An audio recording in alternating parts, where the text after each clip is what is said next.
ప్రజలు నవ్వుకుంటారు వీళ్ళు చెప్పే విధి విధానాలు. ఎక్కడ చేసినారు, ఏం చేసినారు అని అడుగుతున్నారు. అంటే కొత్తగా వచ్చిన వాళ్ళని వాళ్ళ అడ్రస్ కనుక్కుంటున్నారు, ఎక్కడ చేసినారు, ఏం చేసినారు అని. అది కూడా మేమే చెప్పాల్సిన పరిస్థితి వాళ్ళకి. మేము ఇక్కడ ఇట్లా దగ్గర చేసినాము, ఇలాంటి దగ్గర మేము అభివృద్ధి చేసినామని మేమే చూపించాల్సిన పరిస్థితి. అందుకే టీడీపీ మహిళలు మీరందరూ ఒకసారి కలిసికట్టుగా వస్తే మేము ఫోటోలు తీసి మరీ మీకు చూపిస్తాము. అప్పుడప్పుడు చూసుకునే కూడా మీకు అయ్యేటట్లు మేము చూపిస్తాం. అభివృద్ధి అంటే ఇది మా ఒక అనంత వెంకటరామరెడ్డి అన్న గారు చేసిన అభివృద్ధి అని చెప్పేసి మేము చూపించడం జరుగుతుంది. అంటే మహిళా నాయకులారు, టీడీపీ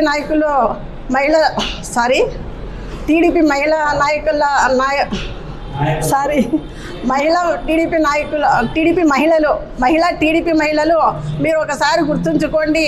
మైకు చేతికి తీసుకునేటప్పుడు మైండ్ని ఏకాగ్రం చేసుకొని మాట్లాడాలని చెప్పి నేను తస్మా జాగ్రత్త అని చెప్పి మహిళలంతా మేము మీడియా ద్వారా తెలియజేస్తున్నాం. ముందుగా మీడియా మిత్రులందరికీ నమస్కారం. 40 ఏళ్ళ నిన్నటి రోజున టీడీపీ నాయకులు కొంతమంది అనంత వెంకటరామరెడ్డి గారి గురించి అవాకులు చవాకులు మాట్లాడారు. 40 ఏళ్ళ చరిత్ర గల అనంత వెంకటరామరెడ్డి గారికి రాజకీయ చరిత్ర ఉంది. వాళ్ళ దాంట్లో అర్థం కూడా వాళ్ళకి వయసు లేదు, చరిత్ర లేదు, అనుభవం లేదు. వాళ్ళు కూడా అనంత వెంకటరామరెడ్డి గురించి ఈరోజు మాట్లాడుతున్నారు. మా నాయకుడు చర్చకి సిద్ధం, మీ నాయకుడు చర్చకి సిద్ధమా అని అడిగి చెప్పండి ఒకసారి. మచ్చలేని నాయకుడు ఎవరైనా ఉన్నారంటే అది అనంత వెంకటరామరెడ్డి గారే. మైనార్టీలకి పెద్దపీట వేసిన ఘనత అనంత వెంకటరామరెడ్డి గారిది. ఆ రోజు మైనార్టీలకి ఒక మార్కెటెడ్ చైర్మన్ అయినా సరే, మేయర్గా సరే, కార్పొరేటర్లుగా సరే, వక్ బోర్డ్ డైరెక్టర్లకి సరే, వక్ బోర్డ్ చైర్మన్కి ప్రతి ఒక్కరికి మంచి హోదా ఇచ్చారు. ఈరోజు అనంతపురం అభివృద్ధి అనంత వెంకటరామరెడ్డి గారితోనే సాధ్యం. ఈరోజు అనంత వెంకటరామరెడ్డి గారి చరిత్ర ఒక ఓపెన్ బుక్ లాంటిది. నాలెడ్జ్ ఈజ్ డివైన్ అంటారు కదా. ఒక్కసారి మీరు వెనకల వెంకటరామరెడ్డి గారి గురించి చరిత్ర గురించి చూసుకోండి.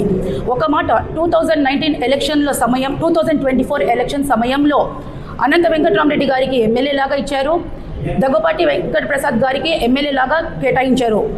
ఆ రోజు అనంత వెంకటరామరెడ్డి గారు మరియు దగ్గుపాటి వెంకటప్రసాద్ గారి మీద మా వెంకటరామరెడ్డి గారు ధీటైన పోటీలో పాల్గొన్నారు.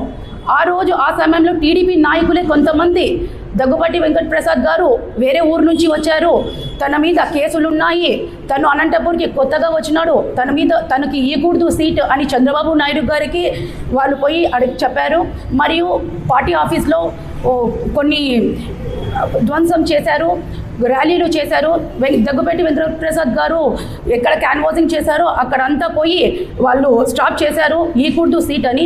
వాళ్ళే ఆ సమయంలో అడ్డుపడి ఈరోజు మళ్ళీ దగ్గుపాటి వెంకటప్రసాద్ గారి గురించి మేం చెప్తున్నామని మా మీదనే బురద చల్లుతున్నారు. సరికాదు ఇది. 1.5 year ముందు మీరు ఏం చేశారో అది ఒకసారి చూసుకోండి. మీకు ఒక మంచి పొజిషన్ రావాలంటే మంచి పనులు చేయండి. ఇలా వెనకల ముందర మా వెంకటరామరెడ్డి గారి గురించి చెప్తే బాగుండదు. మాట్లాడేటప్పుడు 1కి 10 సార్లు ఆలోచించుకొని మాట్లాడండి.